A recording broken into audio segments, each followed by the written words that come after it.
Video last దాకా చూడండి, subscribe చేయండి. ఇవి ఎర్ర బబ్బెర్రు, దొడ్డి పెద్ద బబ్బెర్రు అంటారు. ఇప్పుడు వీటిని శుభ్రంగా కడిగి ఒక మట్టి కంచుట్లో ఇలా ఉడకబెట్టుకుంటున్నాం. ఈ ఉడికేటప్పుడు ఇలా పొప్పెడాకు వేసుకొని ఉడకబెట్టుకోవాలి. ఎందుకంటే ఇవి దొడ్డు బబ్బెర్లు జల్దీ ఉడికాయి. ఈ పొప్పెడాకు వేసి ఉడకబెడితే ఈ బబ్బెర్లు జల్దీ ఉడుకుతాయి. ఇలా ఉడకబెట్టడం వల్ల బబ్బెర్లు జల్దీ ఉడుకుతాయి. ఈ పొప్పడాకు వల్ల ఆరోగ్యానికి మంచిది. పొప్పడాకు వేసి మనం గుడాలు ఉడకబెట్టినప్పుడు బాగా మరగనివ్వాలి. ఈ ఆకు రసం సూత గుడాలకు పడుతుంది. ఈ పొప్పడాకుది అవి మెత్తగా ఉడుకుతాయి. ఈ పొప్పడాకు వల్ల మనకు ఆరోగ్యానికి చాలా మంచిది.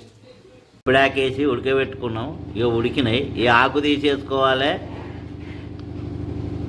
మరవసుకోవాలి.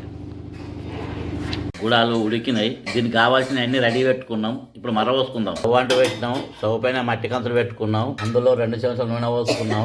2 చెంచాలు నూనె పోసుకున్నాం. 1 చెంచాడు పోపిత్తులు, 1 చెంచాడు జీలకర్ర, ఉల్లిగడ్డలు, పచ్చిమిర్చి, నిజామాకు దూరగా గోలించుకోవాలి. ఇందులో క్యారెట్ తురిమేసుకోవాలి. ఇలా దీన్ని వేంపాలి. ఇందులో ఇది మొత్తం కులబడేదాకా వేంపాలి. కొత్తిమీర వేసుకోవాలి. 1/2 చెంచాడు కారపొడి వేసుకోవాలి. 1/2 చెంచాడు పసుపు వేసుకోవాలి. 1/2 చెంచాడు ఇంగు వేసుకోవాలి. తగినంత ఉప్పు వేసుకోవాలి.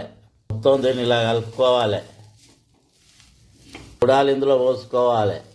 దీన్ని మర్రపోసుడు అంటారు. ఇది మొత్తం ఇలా కలుపుకోవాలి.